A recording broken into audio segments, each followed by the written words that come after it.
Okay, magandang hapon sa inyong lahat at ngayong hapon tayo po ay magkakasama muli. Bago tayo tatalakay sa panibagong tanong na ating bibigyang katugunan, imbitahan ko po kayo sa isang panalangin. Tayo po ay manalangin. Dakila naming Diyos, Ama naming banal, sa hapon pong ito. Salamat Ama sa panahon na inyong pinagkaloob sa amin na muli ka naming mapaglingkuran, maitanyag ang inyong banal na pangalan, maibahagi muli ang mga katotohanan mula sa inyong banal na salita.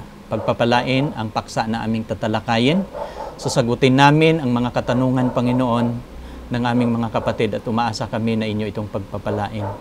Ang episode na aming tatalakayin ngayong hapon. Salamat Amang Banal sa pagdinig mo sa aming dalangin. Pinapanalangin namin ang inyong banal na Espiritu na siya muli ang mga ngasiwa sa aming pag-aaral. Salamat Ama sa pagdinig mo sa aming dalangin. Sa pangalan ng aming Panginoong Hesus. Amen. Okay, magandang hapon sa lahat at kumusta uli kayo? No, ngayong hapon, isa na namang tanong ang ating tatalakayin. At ang tanong po natin ngayong hapon ay galing kay Chusin Concepcion, 1767. At ito po yung kanyang tanong na ating bibigyan katugunan o ating sasagutin sa hapon pong ito. Sabi niya dito, Brad John, ano po ba ang ibig sabihin sa Colosas 2:16? Naguguluhan po kasi ako. So, nabasa niya itong talata at na-confuse po siya dito. Gusto po niyang paliwanag. Sa hapon pong ito, kapatid, atin pong tatalakayin ang iyong tanong. No? Ang tanong mo ay tungkol sa Colosas 2:16. At kapag pag-aralan natin ang talatang ito, mas madali nating maintindihan mga kapatid kung ating pag-aralan ang konteksto sa talatang ito. No? At hindi lang konteksto ang ating pag-aralan, pati ang kanyang syntax. Kasi kung ating titingnan ito ng malinaw, madali po natin itong maintindihan. No, ating babasahin ang talata, Colosas 2:16. Ito yung sabi ni Apostol Pablo, sino man nga ay huwag humatol sa inyo tungkol sa pagkain, sa pag-inom, o tungkol sa kapistahan, o bagong buwan, o araw ng Sabat. No? Tatalakayin natin ito mamaya, yung kanyon, kasi dito po siya nakukumpyos, kasi huwag humatol sa inyo tungkol sa pagkain. Binabanggit dyan ang pagkain. Pangalawa, yung pag-iinom. O pangatlo, yung kapistahan. At ang ikaapat, yung bagong buwan at saka araw ng Sabat. No? Isa-isahin po natin ito. Pero kapag ipo-forward natin, kasi kung gusto ninyong maunawaan ang talatang ito, huwag kayong mag-focus lang sa isang talata. Kailangan inyong pag-aralan ang konteksto. At hindi lang konteksto, pati yung kanyang syntax. Tapos titingnan din ninyo ang background, sino bang mga panauhin dito? Bakit sinusulatan ni Apostol Pablo ang taga-Colosas? No? Mamaya atin yang pag-aralan mga kapatid. At pag ating titingnan ang verse 17, ito yung paraan pag mag-aaral kayo ng talata, ha? Hindi lang kayo makapokus sa isang talata tapos i-interpret ninyo kaagad. Kailangan titingnan ninyo yung kasunod pang talata. No? Bakit ito binabanggit ni Apostol Pablo? Dahil sa susunod na talata, dito may dinagdag si Apostol Pablo na itong binabanggit niya dito na huwag humatol ang sa inyo tungkol sa pagkain, tungkol sa pag-inom, o tungkol sa kapistahan, o sa bagong buwan, o sa araw ng Sabat. Kasi itong binabanggit ni Apostol Pablo sa 17, mga kapatid, ito yung kanyang sinasabi, na isang anino sa mga bagay na magsisidating, ngunit ang katawan ay kay Kristo. No? Itong talata sa 16, pinapaliwanag na ni Apostol Pablo sa 17. Na ano yung binabanggit niya sa talatang 16 ay mayroong dahilan kung bakit niya ito binabanggit. Ito yung dahilan, itong lahat na binabanggit ni Apostol Pablo sa verse 16, sa 17, kanyang pinapaliwanag na itong lahat na kanyang binabanggit ay isang anino sa mga bagay na magsisidating. No? Ngunit ang katawan, kaninong katawan? Kay Kristo. No? At kung ating backward, i-atras mga kapatid sa 14, no?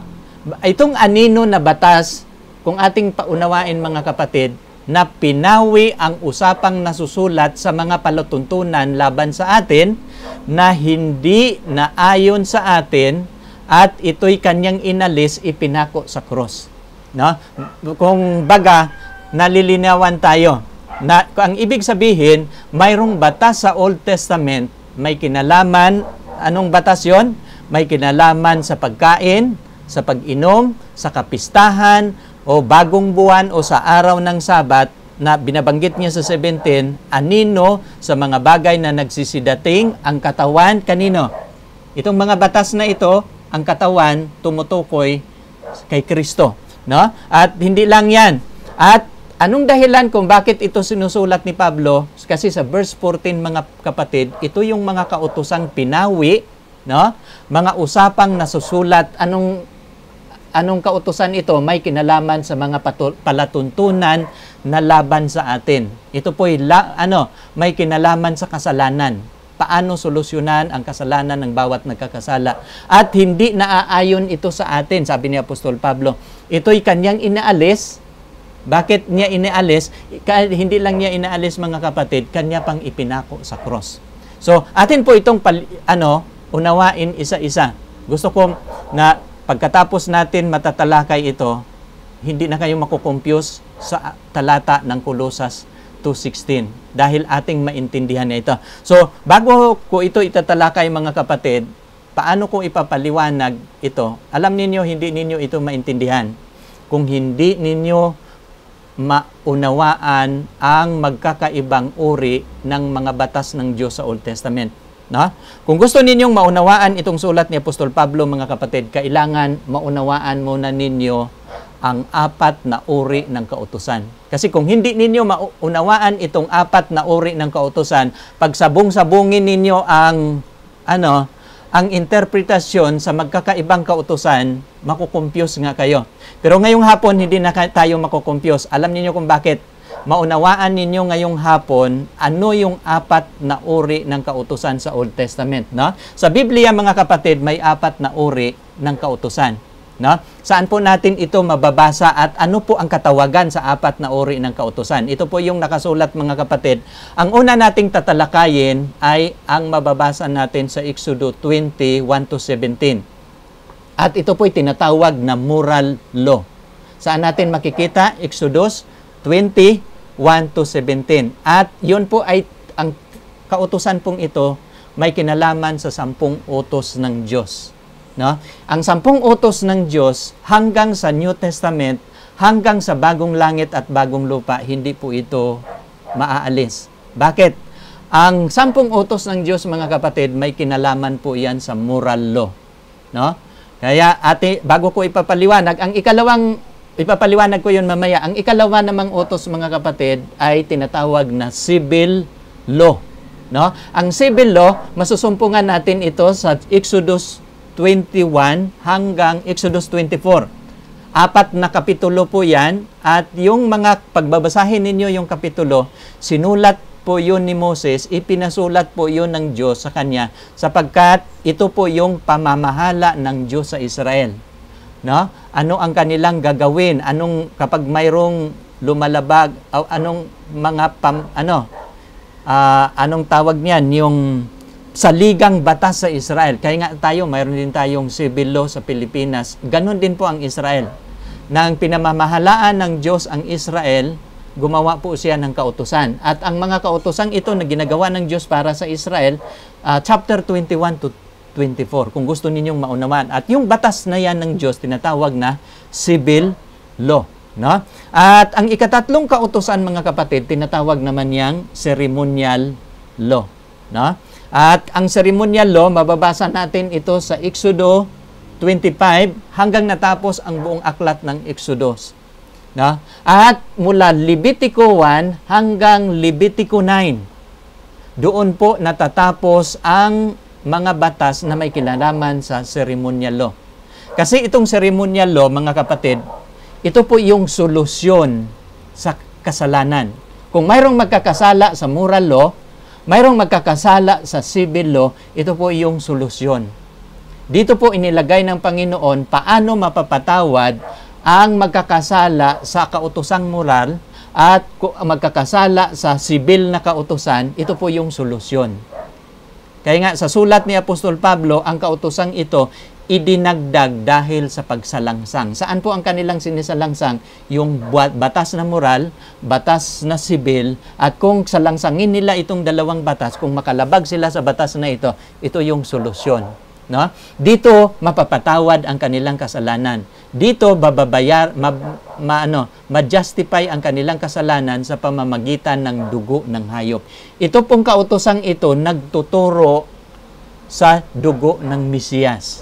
No? Kaya nga dito, may mga paghahandog silang ginagawa araw-araw, may paghahandog silang ginagawa taon-taon, mayroon silang paghahandog na ginawa sa kanilang mga kapistahan.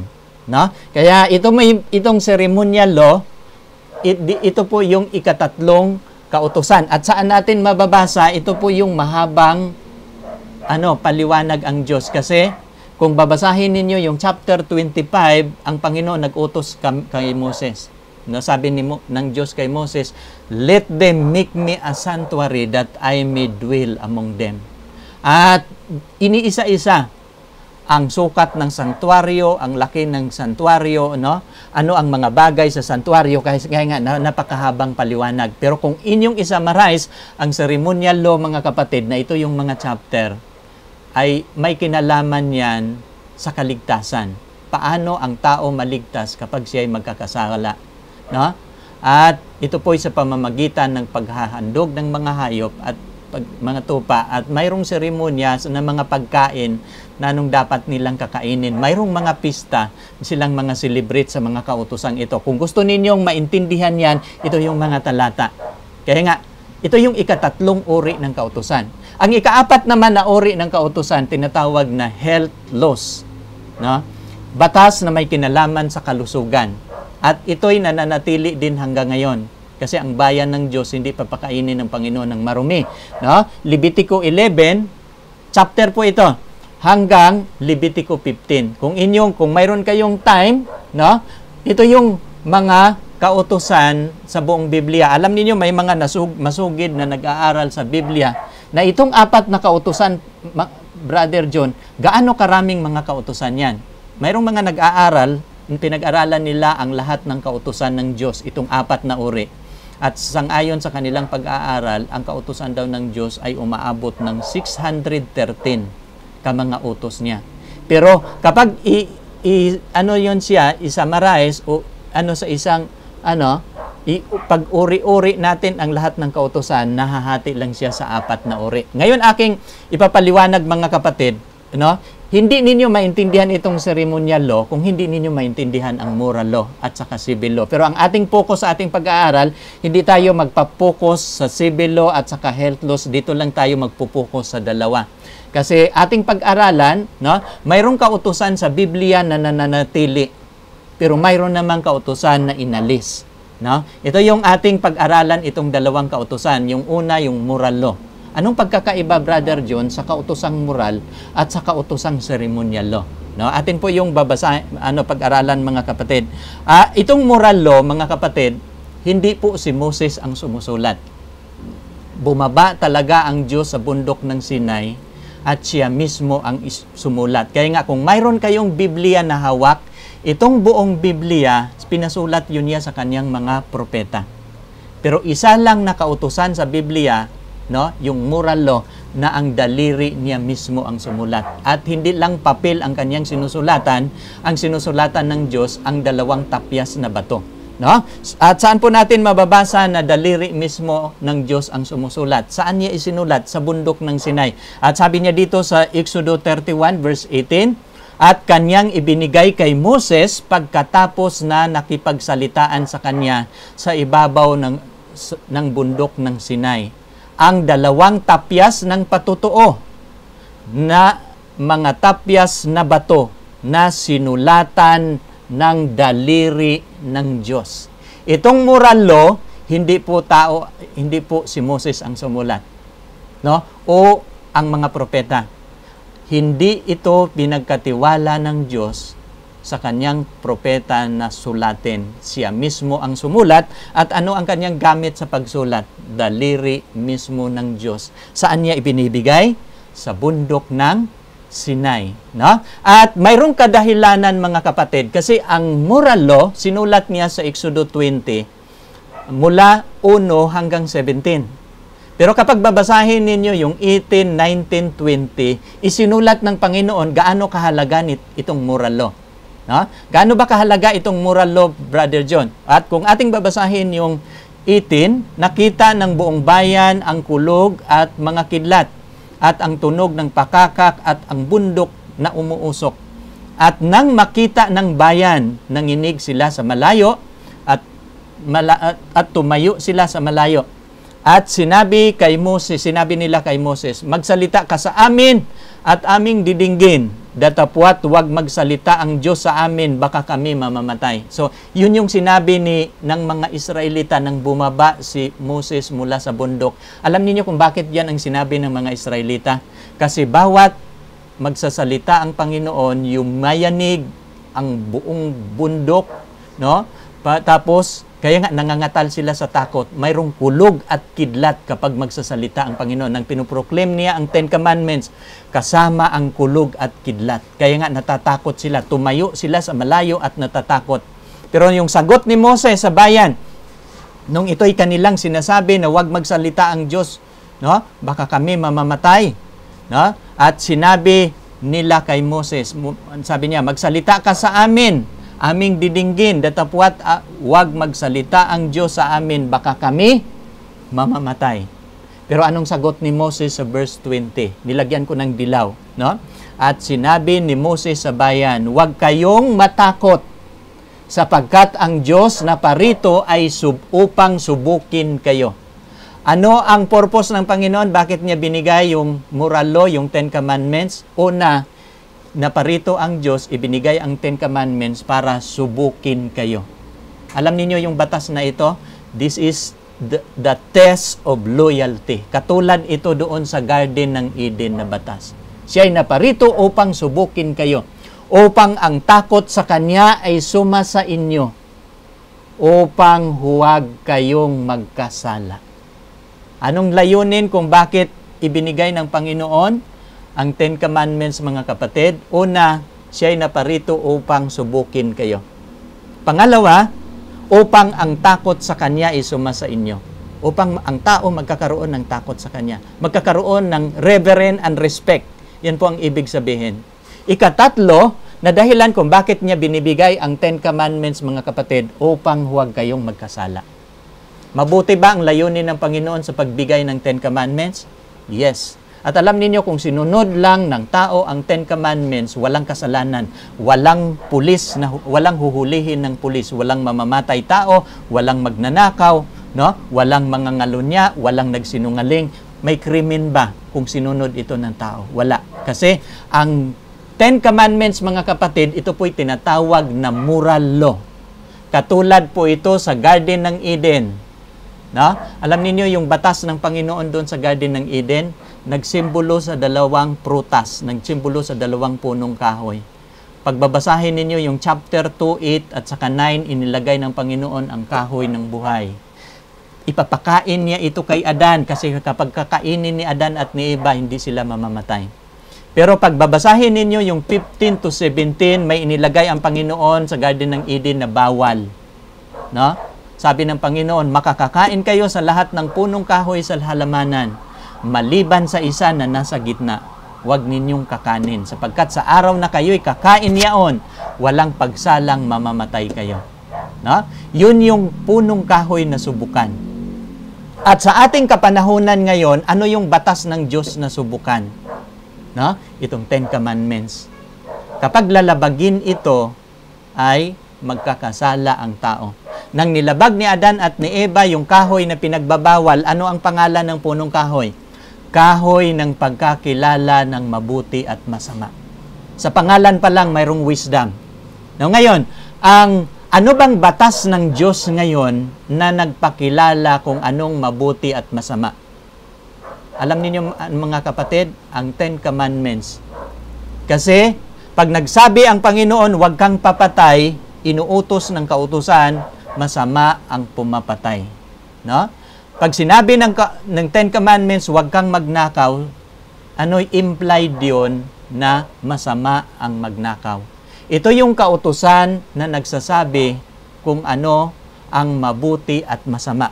Yung batas doon sa Garden ng Eden, yung prinsipyo noon, kaya tinawag yung kahoy ng pagkakilala ng mabuti at masama kasi mayroong wisdom doon, no, na dapat maunawaan si Adan, no, na ang ibig sabihin, no, nung hindi pa niya kinain, hindi nila naranasan ang kasamaan, pero kapag nang kinain nila, nilabag nila yung pinag-uutos ng Diyos, naranasan na nila ang sumpa, naranasan na nila ang takot, naranasan na nila na sila'y mamamatay, nalalaman na nila kung anong mabuti at masama. Nung hindi pa nila kinain, no? Anong ibig sabihin? Hindi nila naranasan ang kasamaan.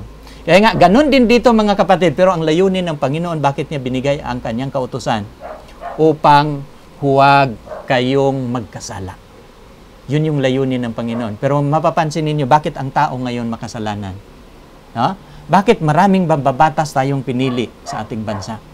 Kasi hindi nila sinunod ang Ten Commandments ng Panginoon. Tinapik ko ngayon ang Ten Commandments, mga kapatid, kasi kung babasahin ninyo itong Colosas 2:16, mayroong kautusan na inalis, anino, ipinako sa cross. Ang Ten Commandments po, mga kapatid, hindi po ito ang tinutukoy na inalis at ipinapako sa cross. Hindi po ito batas na anino. Ito po'y tinatawag na moral law. Ang ibig sabihin ng moral law, standard of righteousness. Kung mayroong katuwiran, ito yung pamantayan ng katuwiran. No? Kapag alisin ito, ang tao wala ng pamantayan. No? Ang pagpatay hindi na masama, ang pagnakaw hindi na masama. No? Pero napapansin ninyo, maraming mga religion nagsasabi wala na yung Ten Commandments, pero bakit ginawang batas ng mga bansa? No? Bakit huhulihin ka ng pulis? Hindi po yun totoo, yan po ay kasinungalingan.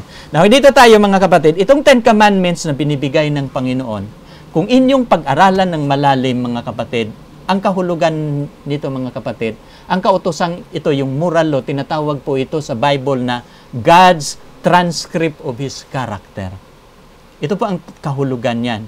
Saan natin mababasa? Nandito yung mga talata. Pag mayroon kayong, pipicturan lang ninyo. Sinasummarize ko ito, mga kapatid, para maintindihan ninyo ng malinaw. Ano pong ibig sabihin ng transcript of His character? Transcript ng karakter ng Panginoon. Kasi sa unang Juan 4:8, binabanggit niya na ang Diyos ay pag-ibig.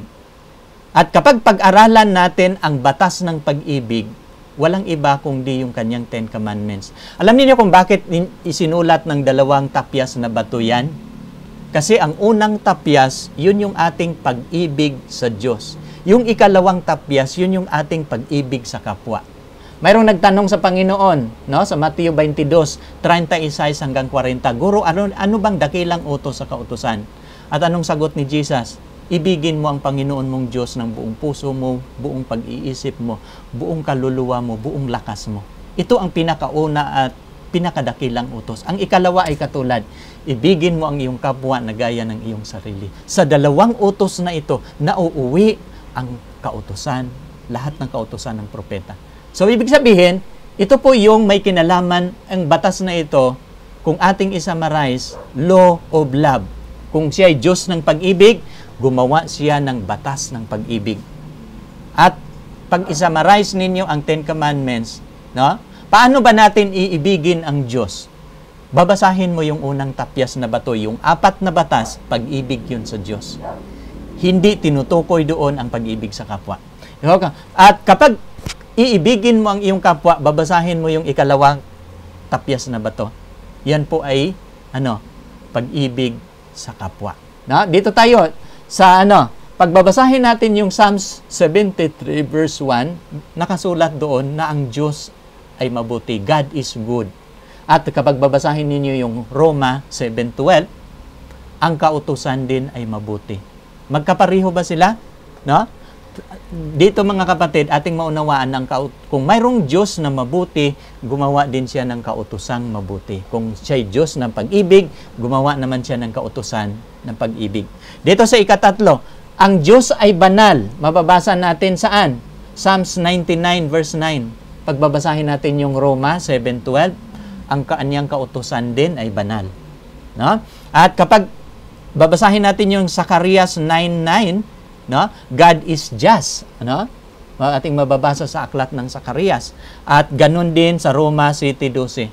Ang kautusan din ay matuwid, no? Just, no? Ang kanyang kautusan ay just.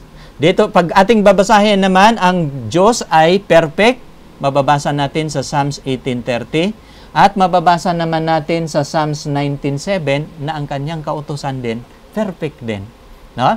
At dito po sa sabi ni Jesus, no, sa John 9:12, ako ang liwanag. Pagbabasahin ninyo ang Proverbs 6:23, sinabi naman niya ang kanyang kautusan ay liwanag, tanglaw. No? Kaya nga ang liwanag, ang kanyang kautusan, liwanag at tanglaw. Mapapansin ninyo, transcript siya, magkapagtulad. Kung ano ang likas ng Diyos, no? Ano ang kanyang karakter, ganun din ang kanyang kautusan. At kung ating babasahin dito, God is everlasting sa Isaiah 26 verse 4, ganun din ang kanyang kautusan sa Isaiah 24 naman verse 5, at saka Deuteronomy 4:13, na ang kanya namang kautusan ay everlasting. At dito sa Malakias 3:6, God doesn't change. Ang Diyos hindi nagbabago. Ganon naman ang kanyang kautusan. Hindi ko babaguhin ang aking kautusan. Ano? Saan natin mababasa? Psalms 89:34. Kaya nga, itong 10 Commandments mula sa Garden ng Eden, mula hanggang sa panahon ng Israel, hanggang sa bagong tipan, hanggang sa bagong langit at bagong lupa, ang kanyang 10 Commandments, hindi ito mababago. Alam niyo kung bakit. Kung mayroong mercy seat sa santuaryo ng Panginoon, sa ilalim ng kanyang mercy seat, doon nakalagay ang 10 Commandments. Ito po yung pundasyon ng kanyang pamamahala, ito po yung pundasyon ng kanyang kaharian. No? Kaya nga ang Diyos, kaya nga sabi niya sa Lucas 16:17, mas magaan pang mawala ang langit at lupa kaysa isang tuldok, isang kudlit ng kautusan. No? Ito yung mga talata. Kung mayroon kayong time, isa-isahin ninyo yan, babasahin ninyo yan, mababasa ninyo ang lahat kong sinasabi. Kaya nga, saan natin mababasa na transcript ang kanyang kautusan, no? Ang kautusan ng Diyos, transcript ng kanyang karakter. Dito po natin mababasa, sample lang ito. Atin na itong ginagamit kanina, Roma 7:12. Kaya nga, ang kautusan ay banal. Ang utos ay banal, matuwid, at mabuti. At ang tinutukoy niya ditong kautusan, mga kapatid, ay 10 Commandments. No? Kaya nga, ginamit ko ito, mga kapatid, kasi kapag babasahin mo yung Kulusas, hindi po yung 10 Commandments. Kundi yung Kulusas, ceremonial law po yun. No? Nasa ika-3 uri na siya ng kautusan. Pero dito muna ang ating unahin. No? Kailangan isi-sit up natin ang tamang pundasyon sa ating pag-aaral sa Biblia para malalaman ninyo pagdating sa New Testament, ano ba yung batas na anino? Ano ba yung batas na nagtuturo kay Kristo? Ano ba yung batas na inalis niya nung siya namatay doon sa cross? Hindi po itong 10 Commandments, ha? Huwag kayong kasi itong kautosang ito, po ito? Standard of righteousness. No? Kaya ito po yung hindi pwedeng maalis. Alam niyo doon sa Garden ng Eden, maring mayroong magtanong, Brother John, di ba, ang 10 Commandments ba nandoon na ba sa Garden ng Eden? No? At ito yung aking sagot, yes, nang doon, bagamat hindi siya nakasulat, pero yung principle na doon. Nung hindi ipapakain ng Diyos yung pinagbabawal niyang punong kahoy, kapag kakainin mo yan, nang doon na po yung prinsipyo sa pagnanakaw. Kapag ipagbabawal ng Panginoon noon, ang kahoy na yon, ibig sabihin, pag-aari ng Diyos yon. Private property niya yon. Di ba napapansin ninyo, binigay ng Diyos lahat kay Adan. Lahat ng punong kahoy sa halamanan, makakakain kayo ng may kalayaan maliban sa isa na nasa gitna. Bakit? Ito lang yung nagpakilala na ako ang may-ari. Lahat binigay ko sa inyo. Pero ito lang yung nagpakilala sa halamanan ng Eden na hindi kayo ang tunay na nagmamayari. Ako ang nagmamayari nito at ito yung tanda. Kapag gagalawin ninyo ito, nagnakaw kayo. Kapag kakainin ninyo ito, pinag-iimbutan ninyo. Nandoon yung prinsipyo sa pag-iimbot, nandoon yung prinsipyo sa pagnanakaw, no? Kaya Nung ginalaw nila, nagkakasala sila sa Diyos. At saan sila nagkakasala? Sa 10 Commandments ng Diyos. No? Kasi pinakialaman nila yung hindi kanila. No? Sila po'y nagnanakaw at nag-iimbot. No? Kaya nga mapapansin ninyo, kahit sa panahon ni Joseph, hindi pa nakasulat ang 10 Commandments sa panahon ni Joseph. Pero nang tinukso si Joseph sa asawa ni Potiphar, anong sabi ni Joseph? Paano ko magagawa ang isang malaking kasalanan laban sa aking Panginoon? Nasulat na ba ang 10 Commandments? Hindi pa. Before ang Sinai, the principle of 10 Commandments, naroroon na. Kasi ito po yung standard, ang 10 Commandments, mga kapatid, ay standard of righteousness. Kaya nga sabi ni sa aklat ng mga awit, sabi ni David, awitin ng aking dila ang iyong salita, sapagkat lahat ng mga utos mo ay katuwiran. At ito po yung binabanggit ni David na ang katuwiran niyang kautusan ay ang kanyang moral law. Kaya ito pang sabi ni Solomon, no? Ano bang sabi ni Solomon patungkol sa kanyang kautusan, yung 10 Commandments? Sapagkat ang utos ay ano? Tanglaw, ang kautusan ay ano? Liwanag. At ang mga saway na turo, anong sabi ni Solomon? Daan ito ng buhay.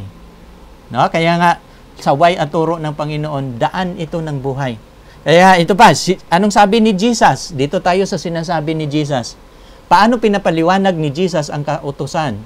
Sabi ni Jesus, nalalaman ko na ang kanyang utos ay buhay na walang hanggan. Ang mga bagay na sinasalita ko ayon sa sinasabi ng aking Ama, gayon ko sinasalita. Ano daw yung utos ng Diyos? Sabi ni Jesus, nalalaman ko na ang kanyang utos buhay na walang hanggan. At ito yung gusto kong sabihin, kung hindi lang nilabag ni Adan at ni Eva ang utos ng Diyos doon sa halamanan, mayroon silang buhay na walang hanggan. Kung hindi lang nila kinain ang pinagbabawal ng Diyos, mayroon silang buhay na walang hanggan. No? At ito pa yung suporta ko sa talatang ito, mga kapatid. Mayroong isang binatang mayaman. Mababasa natin sa Mateo 19:16 hanggang 19. Isang binatang mayaman nagtanong sa Panginoon at napakagandang tanong. Sabi niya dito sa 16 to 19, narito lumapit sa kanya ang isa na nagsasabi, Guro, anong mabuting bagay na gagawin ko upang ako'y magkakaroon ng buhay na walang hanggan? Itong tanong na ito, maring tanong mo, anong mabuting bagay na gagawin ko upang ako'y magkakaroon ng buhay na walang hanggan? Sa 16 yan. Sa 17, sinagot ni Jesus at sinabi niya sa kanya, bakit mo itinanong ang tungkol sa mabuti? May isa na siyang mabuti. Datapwat, kung ibig mong pumasok sa buhay, tutuparin mo ang mga utos. Anong sabi ni Jesus? Kung gusto mo daw pumasok sa buhay, tutuparin mo yung utos. At sa 18, anong sabi ng binata? Sinabi sa kanya, alin-alin, no? Anong batas yan na aking susundin na magkakaroon ako ng buhay na walang hanggan? At sinabi ni Jesus, huwag kang papatay. Saan nakasulat ang huwag kang papatay? Sa 10 Commandments. Sinong nagturo na magkakaroon tayo ng buhay kapag susundin natin yan? Kung gusto mong pumasok sa buhay, iingatan mo ang utos. Kaya nga sabi ng binata, alin-alin, ang sagot ni Jesus, ito, huwag kang papatay, huwag kang mangangalunya, huwag kang magnakaw, huwag kang magsaksi ng di katotohanan. Saan mababasa yan? Yung 4 na binanggit ni Jesus Christ. Sa 10 Commandments. No? Sa 2 tapyas na bato. At sa 19, igalang mo ang iyong ama at ina. At ibigin mo ang iyong kapwa na gaya ng iyong sarili. Alam niyo yung natitira na lang sa 2 tapyas na bato, yung 10 na lang, huwag kang mag-iimbot. Kasi yung 4, yung 5 binabanggit ni Jesus, yung paggalang sa magulang, yung huwag kang pagpatay, huwag kang mangangulunya, huwag kang magnanakaw, huwag kang magsaksi ng di katotohanan. Binanggit lahat ni Jesus yung 5. Isa na lang ang kanyang iniwan, yung huwag kang mag-iimbot. Saan mababasa? Sa 10 Commandments. Sabi ni Jesus sa 17, kung ibig mong pumasok sa buhay, no, tutuparin mo ang mga utos. Kung tatanungin natin si Jesus, anong kautusan na kapag ating susundin, mayroon tayong buhay? Ang moral law. Kasi kapag lalabagin mo ang moral law, mawawalan ka ng buhay. Na? Pero maraming mga religion ngayon na nagsasabi, wala na yung 10 Commandments, napako na yan sa cross. Hindi po yun ang tinutukoy sa Colosas 2.16. Na? Kaya nga, pinapaliwanag ko ito ngayon. Alam niyo kung anong purpose? Kailangan maintindihan ninyo ano yung batas na nananatili, ano yung naalis na binabanggit ni Apostol Pablo sa Colosas. Na? Sana inyong naintindihan. At sa ating topic ngayon, malilinawan kayo kasi maintindihan ninyo. Ano ang batas na nananatili, ano ang batas na ipinako sa cross at inalis. Na? Kaya nga sabi ni Jesus, pagbabasahin ninyo yung Lucas 16:17, mas magaan pang mawala ang langit at lupa kaysa ang isang tuldok at kudlit ng kautusan. No? Kaya nga, mas magaan pang mawala daw ang langit at lupa kaysa period o kama ng kautusan na mawawala. Ibig sabihin, kung mayroong period o kama, hindi pwedeng alisin. Kung ano ang sinulat sa daliri ng Diyos, mananatili yan magpakailanman. Ito ang panggoberno ng Diyos sa universe. No? Ito ang kanyang pamamahala. And the whole universe must obey. No? At lalo na sa ating planeta. Kaya nga ito yung sinasabi ni Jesus. Ang 10 utos, mga kapatid, utos ito may kinalaman sa pag-ibig. Kaya nga kapag tanggapin natin si Jesus Christ na ating personal na tagapagligtas, anong sabi ni Jesus sa Juan 14:15? Kung ako'y inyong iniibig, tutuparin ninyo ang aking mga utos. Bakit mayroong sinasabi ni Apostol Pablo na naalis, pinako sa cross? Hindi po ito ang 10 Commandments. Hindi po ito ang moral law. Ang inalis, ceremonial law, no? Na nagtuturo sa katawan ni Kristo na mapako sa cross. No? Ang dugo ng tupa, nagsimbolo po yun sa dugo ni Jesus na binuhos niya sa Kalbaryo. Yun po yung napawi. Kaya nga, ang mga tao pa ba ngayon, maghandog pa ba ng tupa? Hindi na. No? Mag-celebrate pa ba tayo ng mga pista? May paginalaman sa pagkain? Hindi na. Kasi tumutok ay yung pista, yung pagkain na kinakain, nagsimbolo po yun sa katawan ni Kristo. Kaya yun yung mga kapatid. Kaya nga, itong 10 Commandments at si Jesus Christ, hindi po ito pwedeng ipaghiwalay. No? Inseparable po yan, mga kapatid. Kaya nga sabi sa Matthew 5:17 hanggang 19, huwag ninyong iisipin na ako'y naparito upang sirain ang kautusan. Ako'y naparito hindi upang sirain, kundi upang tuparin. No? At sabi niya sa 18, no, mas magaan pang mawala ang langit at lupa. No? Kaya nga, babasahin niyo sa 19, ang magtuturo, tatawaging dakila, ang hindi magtuturo, pinakaliit sa kaharian ng Diyos.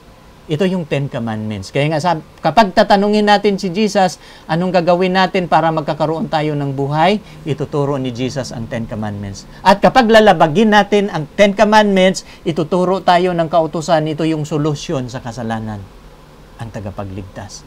Kaya nga, inseparable, hindi pwedeng ipaghiwalay. Yun yung law, ito yung grace. Kaya nga, yung law at saka grace cannot be separated. Hindi pwedeng ipaghiwalay. Kasi kapag nakay Kristo ka, lalabagin mo ang kautusan, magkakasala ka. At kapag magkakasala ka, kailangan mo na naman ang dugo ni Kristo. Kapag nakay Kristo ka, dapat susundin mo yung kautusan. Hindi dapat labagin. No? Kaya nga, kaming mga Seventh-day Adventist, nananampalataya kami kay Kristo sapagkat ang kaligtasan ay sa pananampalataya, pero hindi po namin pwedeng labagin ang kautusan. Kasi paglabagin po namin ang kautusan, ano ba yung definition ng kasalanan? Ang kasalanan ay ang paglabag sa kautusan. Saan mababasa? 1 John 3:4, no?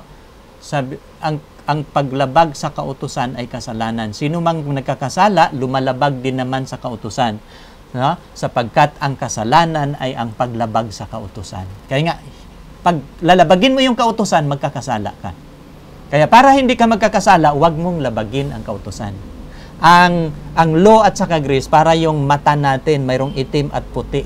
Pwede bang dudukitin mo yung itim, puti na lang ang ititira, makakita ka ba? Pwede bang puti, alisin mo, itim na lang ang ititira? Hindi po pwede.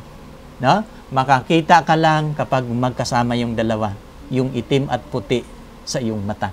Ganon din ang law at saka grace. cannot be, no, separated. Na kaya nga, mapapansin ninyo, kaya sabi ni Juan, sa unang Juan 2:3, sa ganito, nalalaman natin na siya ay ating nakikilala kung tinutupad natin ang kanyang mga utos. So, mayroong mga utos na sinasabi ng mga alagad na tutuparin. Anong kautusan yung dapat nating tuparin? Yung moral law, no? Yung 10 Commandments ng Panginoon, yung sinulat ng kanyang daliri.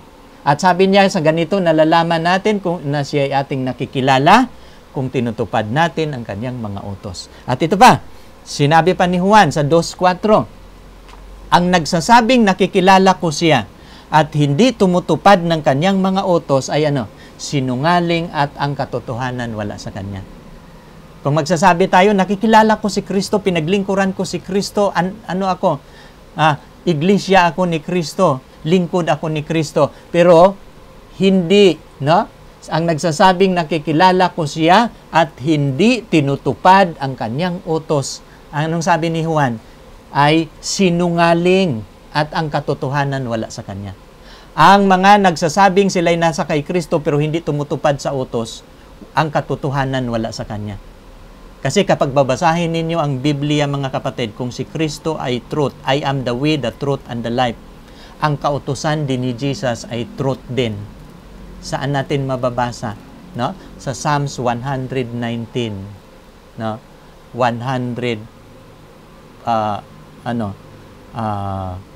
50, ang kanyang ding 150 na talata, ang kanya ding kautusan ay ano din, katotohanan, no? Thy law is the truth.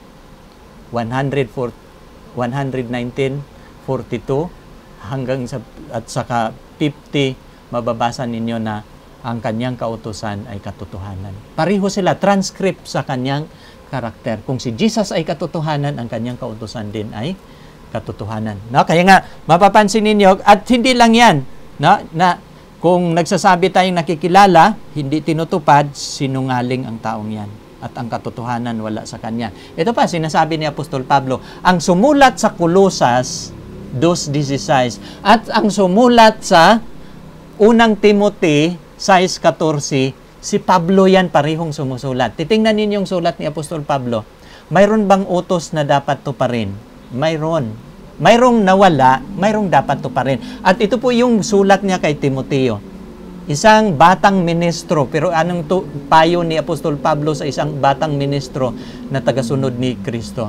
Ano sabi niya sa 14? Natuparin mo ang utos na walang dungis, walang kapintasan hanggang sa pagpapakita ng ating Panginoong Jesucristo. Anong utos yun na dapat tuparin?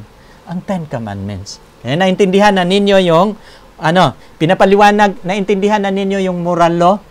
Yes, naintindihan na ninyo. Kasi ito po yung kautusan, standard of righteousness. Ito yung pamantayan ng pamamahala ng Diyos. No? Ito yung pamantayan ng katuwiran. At kapag mayroong magkakasala sa moral law, pag may magkakasala sa civil law, anong solusyon? Ito po yung solusyon, ceremonial law. Mayroon po silang gagawin.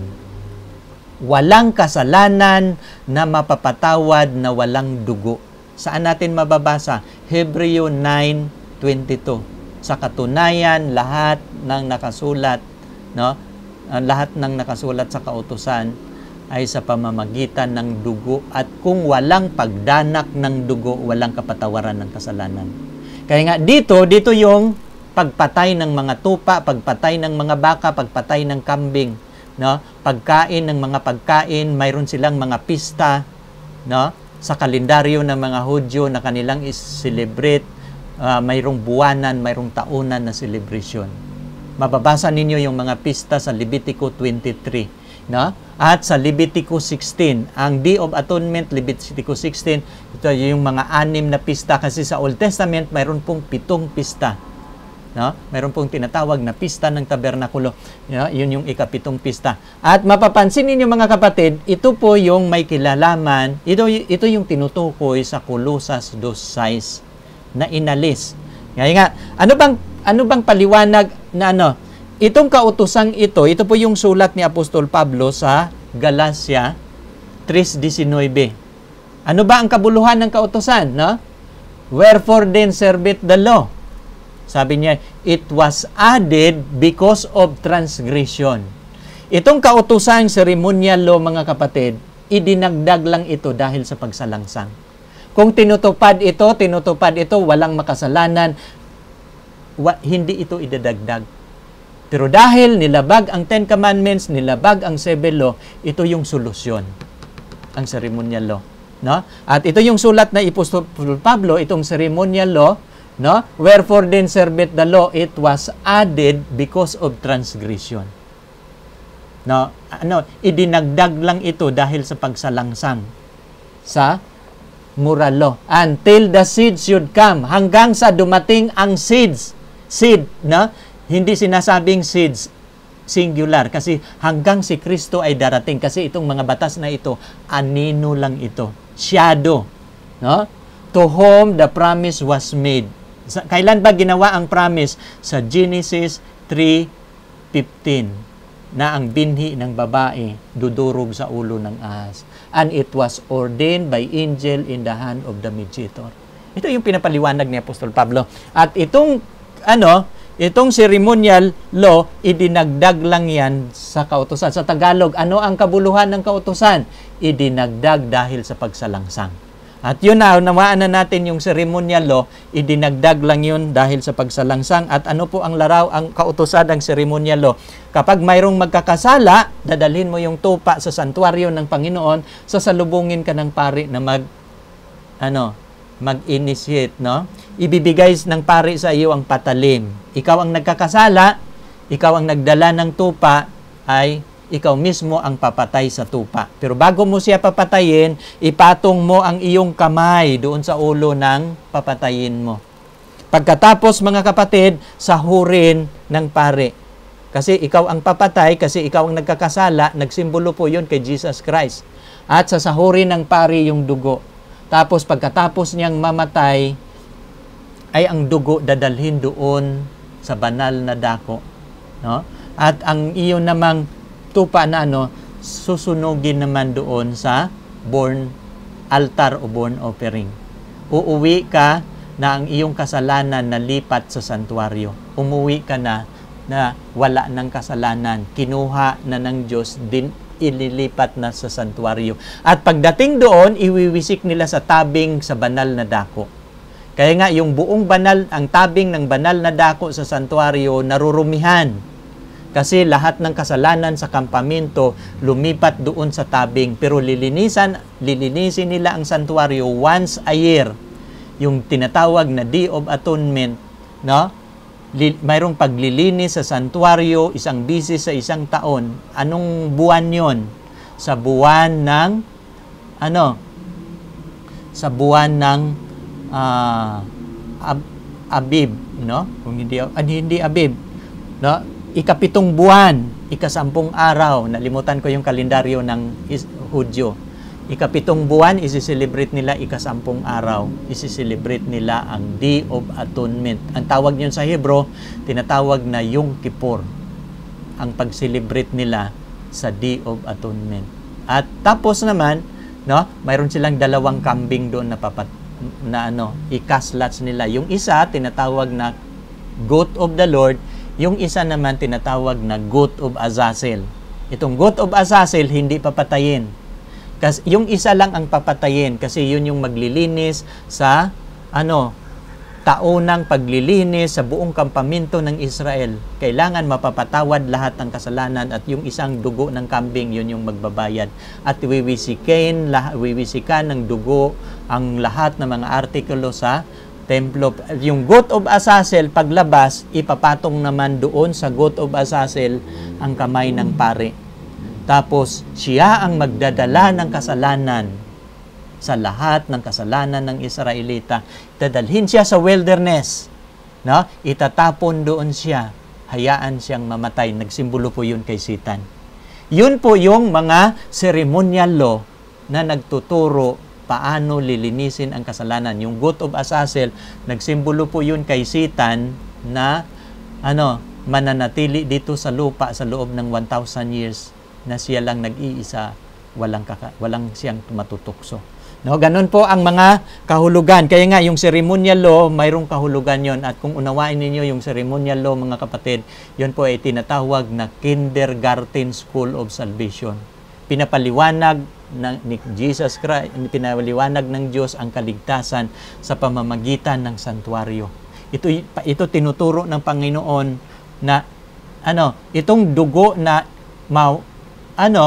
yung dugo na nagiging kapatawaran, simbolo lang yan, anino lang yan. No? Nakukuha ninyo mga kapatid, pero hindi yan Kaya nga sabi ni Apostol Pablo, sapagkat si Kristo ay namatay, nagtuturo lang yan kay Kristo, ang katawan ng mga tupa ay si Kristo, ay nang si Kristo namatay, wag na tayong maghandog ng mga tupa. Wag na tayong mag-celebrate ng mga kapistahan. No? Kaya nga, inyong naunawaan, dito tayo ating tatalakayin itong Kolosas 2:16. Sino man nga ay huwag humatol sa inyo tungkol sa pagkain. Kasi ay ganito yun mga kapatid.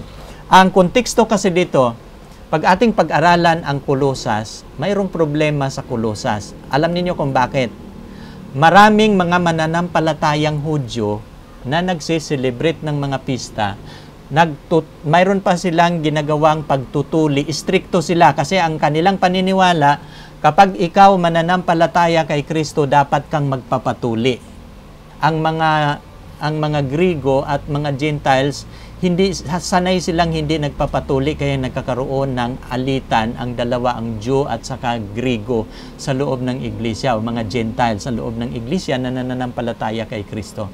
Ang mga Hudyo na mga mananampalataya, nagsiselebrate pa ng mga pista na may kinalaman sa inumin, may kinalaman sa pagkain, no? Sa kapistahan o bagong buwan, nagsiselebrate sila ng Passover sa bagong buwan, no? At araw ng Sabat. Ating papaliwanag din itong Sabat kasi sa Bible, 3 uri ang Sabat. Kung sa kautusan, 4 na uri, ang Sabat, mayroon pong 3 uri. Mamaya ipapaliwanag ko yan. Kaya nga, itong binabanggit ni Apostol Pablo, hindi po ito tumutukoy sa moral law. Tumutukoy po ito lahat sa ceremonial law. Bakit yan ang sinasabi mo, Brother John? Sa 17, nandyan ang paliwanag ni Apostol Pablo. Kapag kayo mag-aaral ng Biblia, wag ninyong ito lang ang inyong basahin.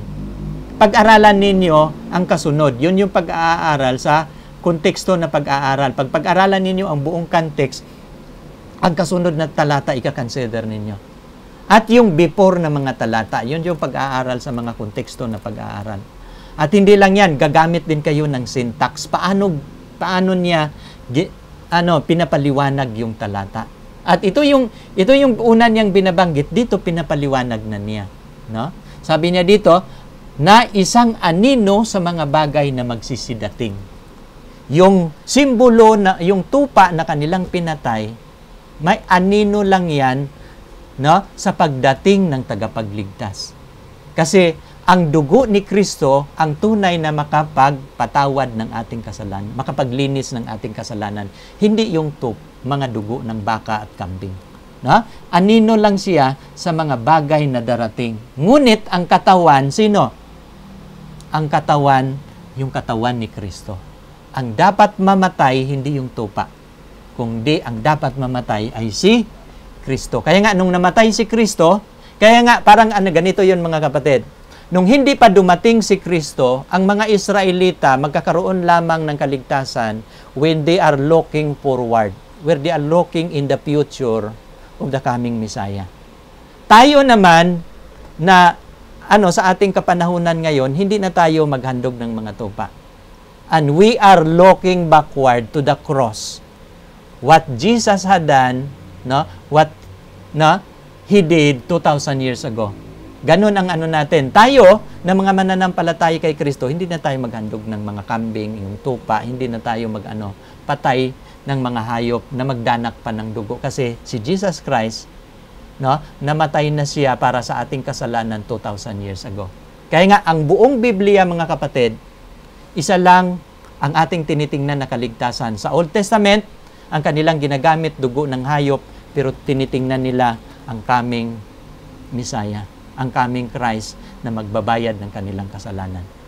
Kaya nga, kung ating titingnan yung verse 14, malinaw na ating maintindihan na pinawi ang usapang nasusulat. Saan nasusulat? Sa ceremonial law.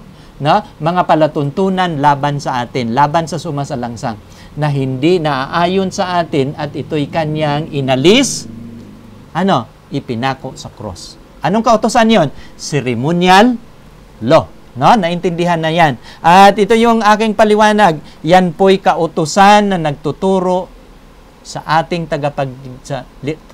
sa tagapagligtas. Yan po'y tinatawag na shadow o anino. At nang dumating ang Panginoong Hesus na matay para sa ating kasalanan, hindi na kailangan. No? Naintindihan ninyo? At kaya nga, saan ba sinulat ni Apostol Pablo yung kautosang anino? Sa mababasa natin sa Hebreo 10, verses 1 to 5. Ito yung sabi niya, Christ sacrificed once for all. Ito yung pamagat. No? Sapagkat ang kautusan na may isang anino sa mga mabubuting bagay na darating, hindi ang tunay na larawan ng mga bagay. Kailan pa man ay di maaaring magpasakdal o hindi maaring magpapasakdal sa mga nagsisilapit sa pamamagitan ng hain, no? Na laging hinahandog taon-taon. Ito palang shadow, mga hain pala ito na hinahandog taon-taon. Dalawa pong paghahandog nila sa santuario, mayroong daily, mayroong yearly. No? At ito po yung tinatawag ni Apostol Pablo na anino sa mga bagay na darating. At ito po yung mga hain, may kinalaman sa paghandog na kanilang ginawa taon-taon. Sa verse 2, no? Sa ibang paraan, hindi gaya ng, sabi niya dito, sa ibang paraan ay hindi kaya baga nagsipaglikat sila sa paghahandog sapagkat ang mga nagsisisamba, yamang na linis na minsan ay hindi na sana magkakaroon pa ng budhi ng kasalanan. Ngunit sa mga hain, yaon ginawa ng pagpaalala, no? Pagpaalaala sa mga kasalanan taon-taon. Diba napapansin nyo, yearly siniselebrate nila yung kapistahan, yearly nililinis nila yung santuario kasi mayroong pinapaalala ang Diyos. Anong pinaalala ng Diyos? Yung Kristo na darating na maglilinis ng kanilang kasalanan. Hindi lang nila isang bisis ginagawa, kundi mayroon silang buwanang pagsisilibrar, mayroon naman silang taunang pagsilibrar, mayroon namang araw-araw na paglilingkod. Kasi kung hindi ililipat ang kasalanan, sila ang magpasan ng kanilang kasalanan. No, ganun mga kapatid, yun yung sa 4, sapagkat di maari na ang dugo ng mga baka at mga kambing ay makapag-alis ng kasalanan. Binabanggit talaga ni Apostol Pablo yung batas na anino. No? Sapagkat di maari na ang dugo ng baka, no, ang kambing makapag-alis ng kasalanan. Sa 5, kaya't pagpasok niya sa sanlibutan, si Kristo, kaya nga nang galing siya sa langit, pumasok siya sa ating planeta, no? Kaya nga pagpasok niya sa sanlibutan, sinabi ni Jesus, hain at handog ay hindi mo ibig, ngunit isang katawan ang sa akin inihanda mo. No? Ang mga handog na susunugin at mga hain patungkol sa mga kasalanan ay hindi ka nalulugod. Nang magkagayoy sinabi ko, narito, ako'y paparito sa balunbon ng aklat na nasusulat tungkol sa akin. At alam ninyo, maraming mga sulat na balunbon na aklat kasi yun yung Bible noon, nakasulat sa aklat ng mga awit at sa mga aklat ni Moses. Kaya nga, pag-aralan natin ang buong Biblia, isa lang ang tema niyan. No? Mayroong si Jesus, ang ating kaisa-isahang tagapagligtas.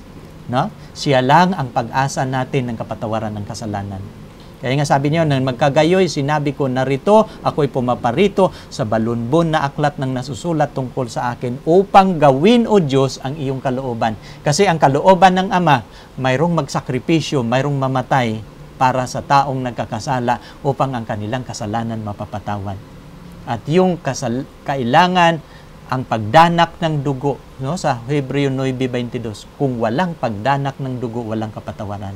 Ang ating kapatawaran sa pamamagitan lang ng dugo ng ating tagapagligtas. Kaya nga yung sa Apokalipsis City, no, 11-12, no, yung sabi ng matatanda, sino sila yung nagdamit ng puti? Sabi ni Juan, hindi ko alam, Panginoon. Sila yung naglalaban ng kanilang mga damit sa pamamagitan ng dugo ng kordero. Kaya nga, yung dugo ang ating ilalaban ng ating damit, yung ating karakter, lilinisin natin yan sa dugo ng ating Panginoon. Kasi siya lang ang ating tagapagligtas. At ito yung paliwanag ni Apostol Pablo sa Roma 10:4. For Christ is the end of the law. Hindi sinasabi na for Christ indeed the law. Ibang meaning yun. Kapag ang salita, Christ indeed the law, ibig sabihin, tinapos ni Kristo ang kautusan.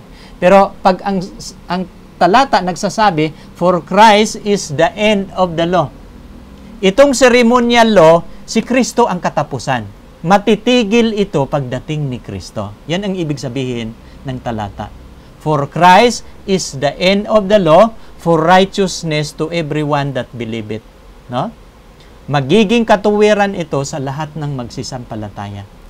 Ang kanyang dugo, magiging katuwiran sa lahat ng lalapit kay Kristo at mananampalataya sa Kanya.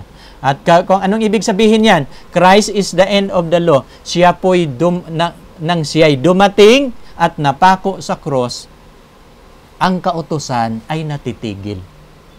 Yung ceremonial law. No? Sana inyong naintindihan. At kapag babasahin natin uli yung talata, naintindihan na natin na ito'y hindi po tumutukoy sa Ten Commandments. No? Hindi po ito tumutukoy sa weekly Sabbath. Ating pag-aralan muli mamaya yung Sabbath. No? Kaya nga, baka magtanong kayo mga kapatid, kasi Brother John, lilinawin mo lang yung bagong buwan at araw ng Sabbath. No? At atin po yung sino man ay huwag humatol sa inyo tungkol sa pagkain, tungkol sa pag-inom, o tungkol sa kapistahan, o bagong buwan, o araw ng Sabat. No? Ipapaliwanag ko itong araw ng Sabat. Ano po itong araw ng Sabat na ceremonial law? Hindi po ito moral law, ha? Ceremonial po ito na Sabat. Kasi pag-aralan ninyo mga kapatid, no? Kasi mayroong Sabat na anino. Anong Sabat na anino? Yung nakasulat sa ceremonial law. No? At mayroon bang Sabat, Brother John, na nakasulat sa ceremonial law? Yes, mayroong Sabat na nakasulat sa ceremonial law. Ang Sabat sa Bible, Biblia, ang Sabat sa Bible mga kapatid, mayroon pong 3 uri ng Sabat. No? Sa Biblia may 3 uri ng Sabat. Ano yung una?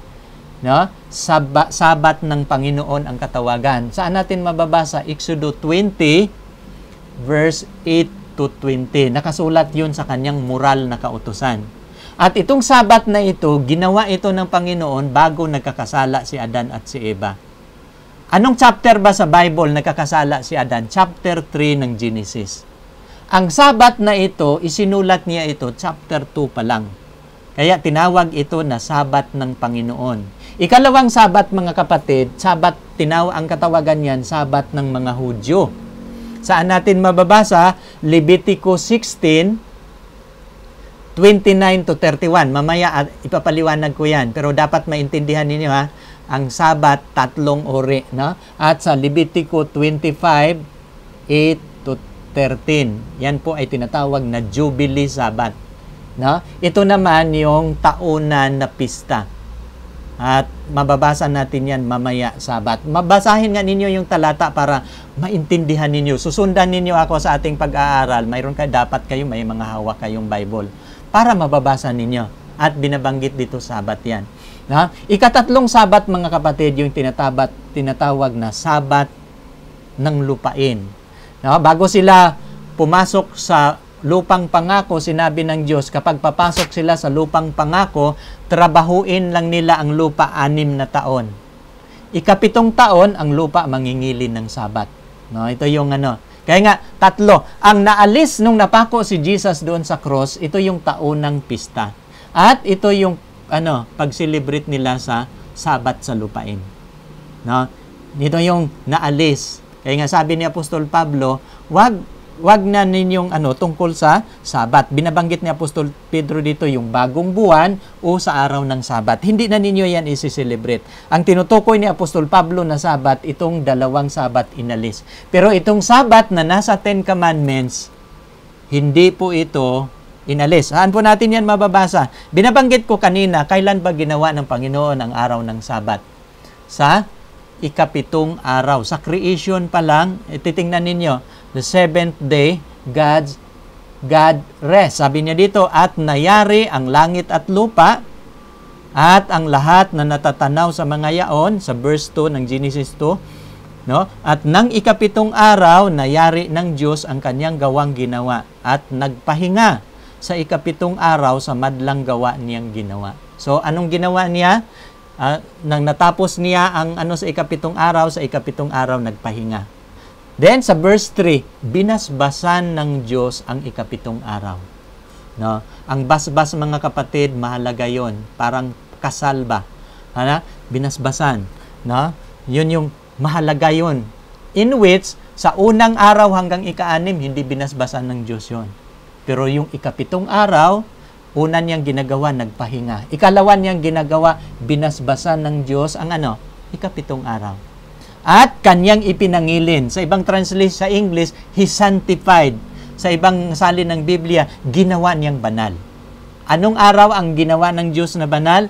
Yung ikapitong araw. Sapagkat siyang nagpahinga, sapagkat ipinagpahinga ng Diyos sa madlang gawang kanyang nilikha at ginawa.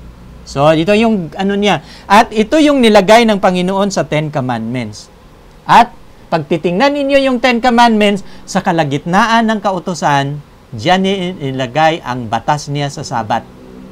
No? Ibang Sabat ito, kaya nga may natitirang Sabat. Mababasa niyo sa Hebreo 4:9. May natitira pa ngang isang kapahingahang Sabat ukol sa bayan ng Diyos. At ang magpapahinga sa verse 10, kailangan naman magpapahinga ng kanyang mga gawa, gaya ng Diyos ng kanyang pagpapahinga ng kanyang mga gawa. Sa verse 11, no, magsipagsikap nga tayong papasok sa kapahingahang yaon upang walang marapa, walang halimbawa ng pagsuway. Kasi lahat ng sumusuway sa araw ng Sabat, pag-aralan ninyo yung naglalakbay mula Egypt to Canaan, hindi nakakarating sa Promised Land, lahat ng lumalabag sa Sabat. Kasi nakalagay po ito sa kanyang moral law. At kung inyong pag-aralan ang 10 utos ng Diyos, mga kapatid, kung mayroong pinakamahabang utos sa 10 utos, ang Sabat ang pinakamahaba. Ikalawang pinakamahaba, yung ikalawa, huwag kang gagawa ng larawang inanyuan. Ikatatlong pinakamahaba, yung ika-10 na huwag kang mag-iimbot. Kung hindi yan importante, bakit yan ang pinakamahaba? Kung ating papansinin ang Sabat ng Panginoon, mga kapatid, ito yon, inilagay siya sa kalagitnaan ng kanyang kautusan, pinakamahabang utos, nag-umpisa siya sa salitang alalahanin. Ibig sabihin, importante yan, mahalaga. No? Kaya, ika-4, mga kapatid, nagtuturong sambahin ang Diyos na manlalalang.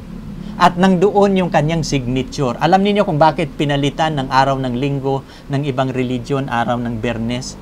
Kasi nang doon yung signature ng Diyos na siyang gumawa sa langit at lupa. Pagpapalitan ng araw, mayroon pa bang nakasulat na siyang gumawa sa langit at lupa? Wala na. Hindi na nila kilala ang kanilang Diyos. At ito yung purpose ni Satanas. Bakit pinapalitan niya ang araw ng Sabat ng araw ng linggo at ang araw ng Biyernes ng ibang mga religion? No, nakukuha ninyo, mga kapatid, kaya nga, hindi po itong Sabat na ito, Sabat ito ng Panginoon. Yung 3 uri ng Sabat, ito yung inalis, yung 2. Pero yung mayroong Sabat na nananatili. No? Kaya nga nakikita na natin, mga kapatid, dito tayo sa kasunod. No? Kapag babasahin natin ang 10 utos, ito yung buong utos ng ika-4 na utos. Alalahanin mo ang araw ng Sabat upang ipangilin. 6 na araw gagawa ka, iyong gagawin ang lahat na gawain. Ngunit, ang ika-7 araw, Sabat sa Panginoon mong Diyos. Sa araw na yan, huwag kang gagawa ng anumang gawa.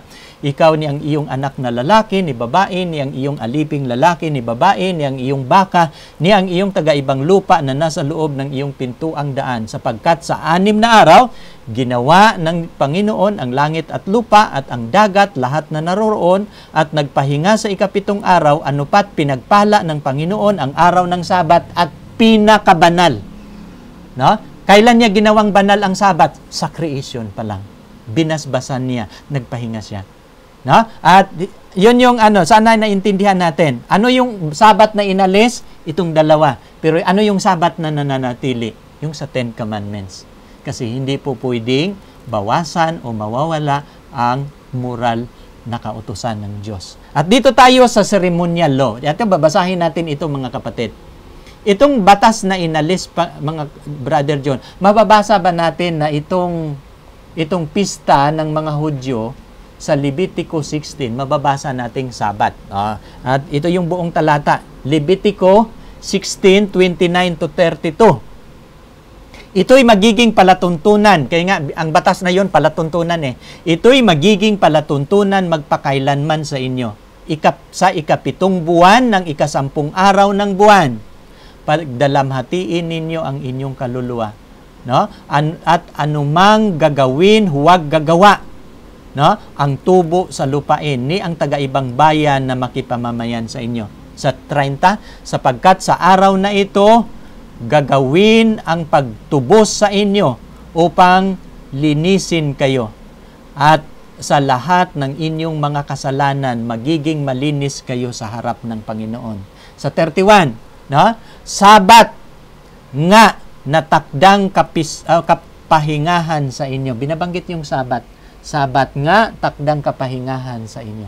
Pagdalamhatiin ninyo ang inyong mga kaluluwa, ito'y palatuntunan magpakailanman. Yung kautusan na yun, ano yun? Palatuntunan. Yun yung inalis. Na? Sa 32, at ang saserdote, sabi niya, papahiran na at itatalaga upang maging saserdote, no? Ay kalahalili ng kanyang ama at siyang tutubos at magsusuot ng kasuotang lino na mga banal ngang kasuotan. Ito yung mga ano dito. Pero binabanggit ba ito na Sabat? Itong Day of Atonement. Ito yung pagtubos ng kasalanan. Lilinisin ng Panginoon ang kasalanan. Kasi mayroong cleansing of the sanctuary once a year. Pero tinatawag itong Sabat nga, takdang kapahingahan sa inyo. Pagdalamhatiin ninyo. At alam ninyo, lalo na sa ika-49 na Sabat, ay ano yun eh, kapag i-celebrate nila ang nila. At sabi niya dito, kapag i-celebrate, magbilang sila ng 7 times 7. Itong yearly nila na at pag 7 times 7 na, ito yung kanilang pinaka-dakilang Sabat na selebrasyon. Kaya nga, alam niyo yung namatay si Jesus sa Jubilee year. No? Ano itong Jubilee year, Brother John? Ito, bababasa natin sa Levitico 25:8-13. At bibilang ka ng 7 Sabat ng taon. Ito yung taon ng Sabat ha. Mayroong weekly Sabat, mayroong yearly Sabat, mayroong every 7th year. Yun yung Sabat sa lupain. Mayroong weekly, ito yung nananatili, yung weekly. Pero yung yearly Sabat at saka every 7th year at saka every 50 year, ito yung Jubilee Sabat. Ito yung binabanggit sa Biblia na, ito, binabanggit sa Levitico 25. Bibilang ka ng 7 taon. No? Maka 7 taon at magiging sa iyong araw ng 7 Sabat ng mga taon. Sa makatuwid bagay, 49 na taon. Kaya 7 times 7, 49. No? Kung magkagayoy, mag-uutos ka na lilibot sa bayan ang pakakak, no? Na matunog sa ika-10 araw. Kasi mula sa tinatawag na Yom Kippur, sa ika-49th year, mula unang araw hanggang ika-10 araw, walang tigil ang pagtunog ng trumpeta. No? Ipapatunugin ang trompeta kasi malaking selebrasyon ito sa ika-7 buwan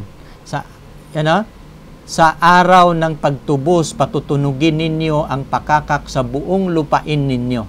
Sa 10, at ipapangili ninyo ang ika-50 taon. Sa sunod na taon, ika-50 year, isi-celebrate ang Jubilee year na ihahayag ninyo sa buong lupain ang kalayaan sa lahat ng tumatahan sa lupain.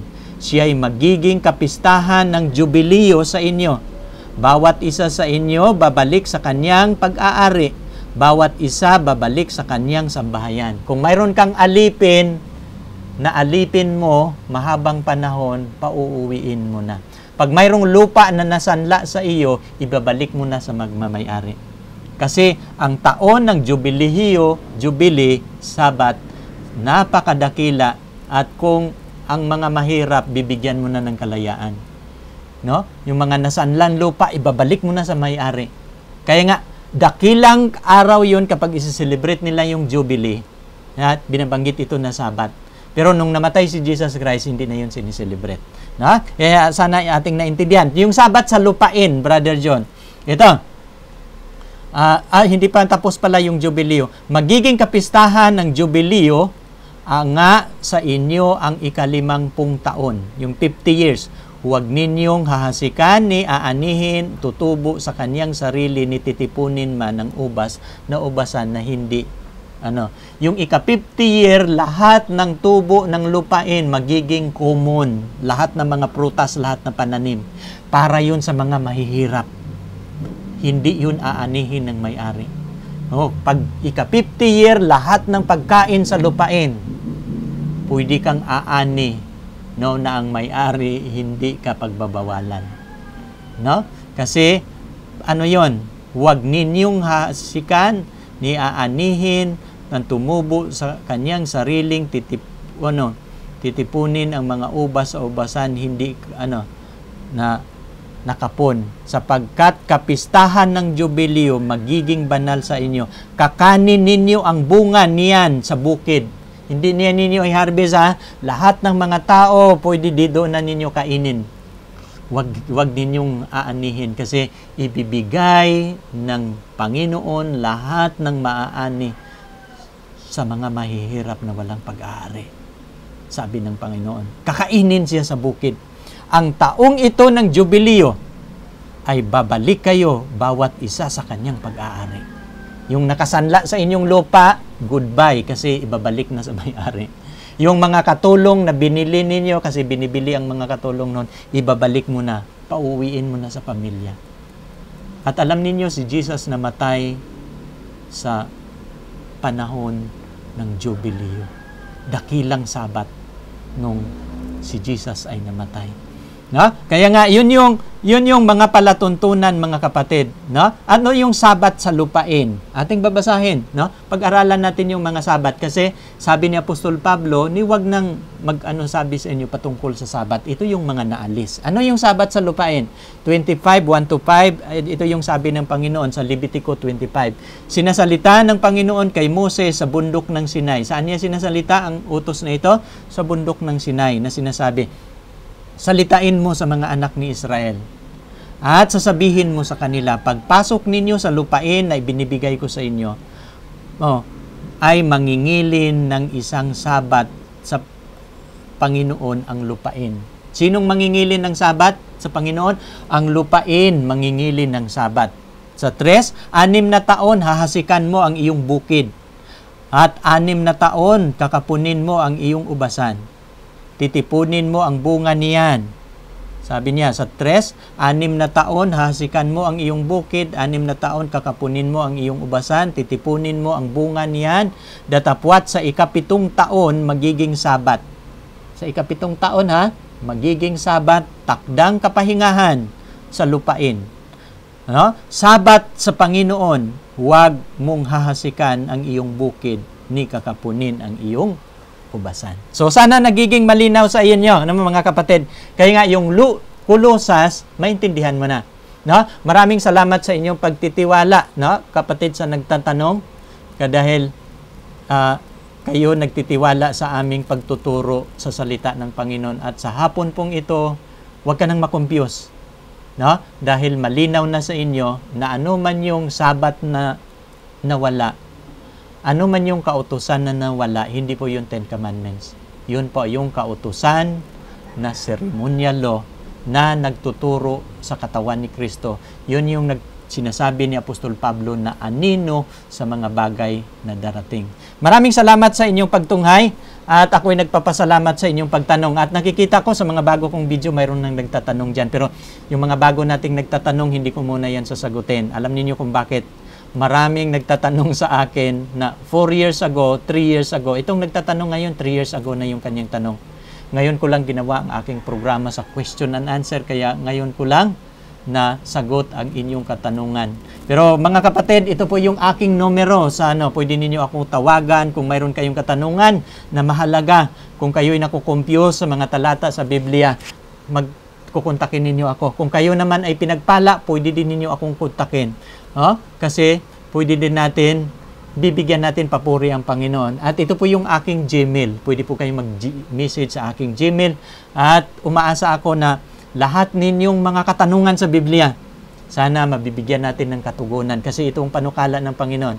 Sa programang ito, gagawin nating malinaw, maintindihan ninyo lahat ninyong mga katanungan. Kahit sa mga prophecy, sa Daniel and Revelation, tatanggapin natin yan, lahat ng mga simbolo dyan, pwede nating pag-aralan. Maraming salamat sa inyong pagtunghay at bago tayo magtatapos, imbitahan ko kayo sa panalangin. Tayo po'y manalangin. Dakila naming Diyos, maraming salamat, Ama, na sa hapon pong ito, minsan pa aming natatalakay ang sulat ni Apostol Pablo sa Colosas 2:16. Marami pong salamat, Panginoon, na kayo ang nagpapaliwanag, kayo ang nagpapaunawa sa amin.